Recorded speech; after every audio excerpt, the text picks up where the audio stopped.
새벽 종소리 365일 묵상. 주의 집에 사는 자의 복. 시편 48편 1절에서 7절.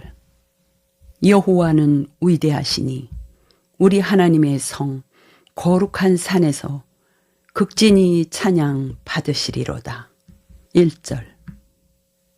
영국 민간 싱크탱크 신경제재단의 행복지수 보고서에 따르면 한국은 43.8점을 얻어 국가별 행복지수가 세계 151개국 중 63위를 기록했습니다.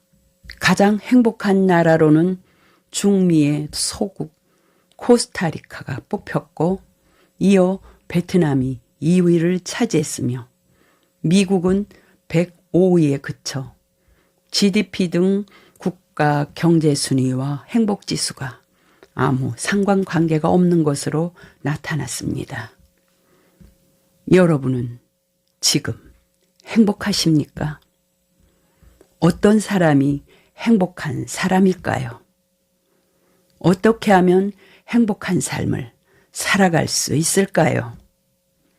우리가 알고 있는 행복의 조건과는 상관이 없습니다. 돈과 명예와 권세도 아니고 건강과 아름다움도 아닙니다. 오늘 말씀은 주의 집에 사는 자가 행복한 사람임을 소개하고 있습니다. 하나님의 전을 사랑하는 자가 복이 있습니다.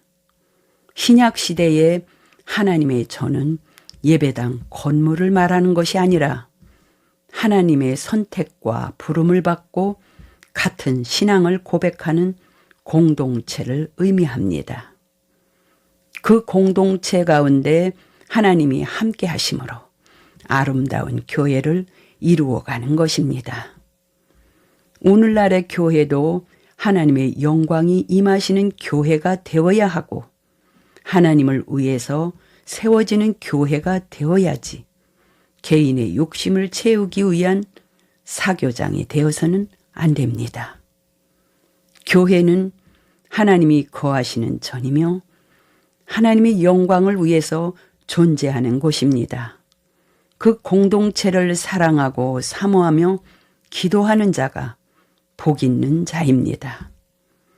주의 집에 거하는 자가 복 있는 자입니다.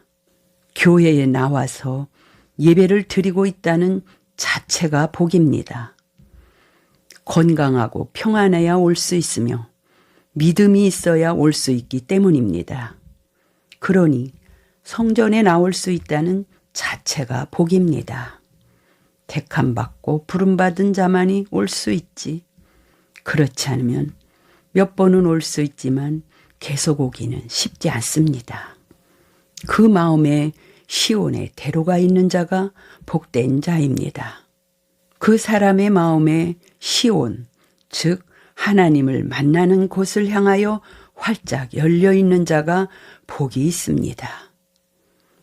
이미 복된 자들에게는 눈물 골짜기와 같은 인생길을 갈 때에 오아시스와 같은 많은 샘이 있을 것이며 파종하고 거둘 수 있는 비를 내려주신다고 하십니다. 하나님을 만나기만 하면 비록 눈물의 골짜기와 같은 고난의 길을 걸어간다고 할지라도 그곳에서 샘들이 터져 나오는 것을 목격하게 될 것이며 거친 황무지와 메마른 땅을 걸어가도 그곳에서 장미꽃이 피는 것을 보게 될 것이며 기쁨과 생기가 넘치게 될 것입니다.